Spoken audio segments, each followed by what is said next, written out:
अस्सलाम वालेकुम। आइए उर्दू के ज़रिए अरबी लिखना सीखें। और सबसे पहले हम नमाज लिखना सीखेंगे। और जो आज हम सीखने वाले हैं वो हम सूरतुल काफ़िरून का ये वाला हिस्सा लिखना सीखेंगे। इसमें सबसे पहले ये वाव आती है जो कि हम पहले सीख भी चुके हैं, तो आपको दोबारा बता देती हूँ। जैसे कि उर्दू में हम माल और दौलत वाव का इस्तेमाल करते हैं और के मीनिंग में। तो ये वाव और लाम का मतलब है नहीं, अरबी ज़ुबान का लफ्ज़ है जिसका मतलब होता है नहीं। जैसे हम उर्दू में एक लफ्ज़ इस्तेमाल करते हैं तुम, तो उसमें अगर अन लगा दो तो अन तुम बन जाएगा।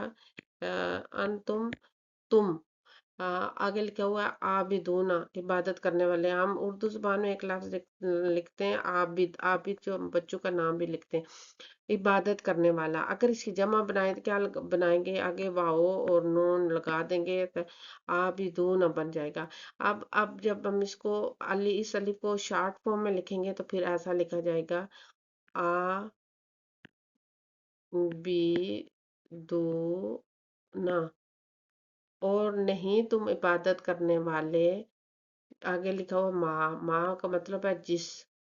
और माँ के क्योंकि बहुत से मीनिंग है, लेकिन एक जो आज हम यहाँ पर पढ़ने लगे हैं वो जिसकी।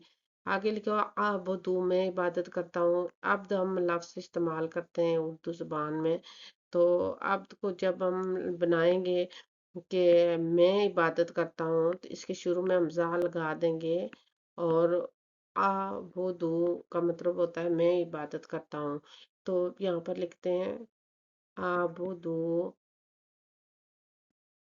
आबदू वाओ और ला नहीं, और नहीं तुम इबादत करने वाले, माँ जिसकी आबदू मैं इबादत करता हूँ। देखो हम दूसरी भी आयत सीख चुके हैं। और इसमें कितना आसान। ये वाओ तो हम उर्दू जुबान का लफ्ज है। ला हम पहले भी सीख चुके हैं, ये एक सीखेंगे। ये अन तुम आधा तो उर्दू जुबान का लफ्ज है और आधा ये लिखा हुआ है, लेकिन ये अरबी जुबान का लफ्ज है। और तुम जिसका मतलब होता है अन तुम जमा के लिए इस्तेमाल करते हैं।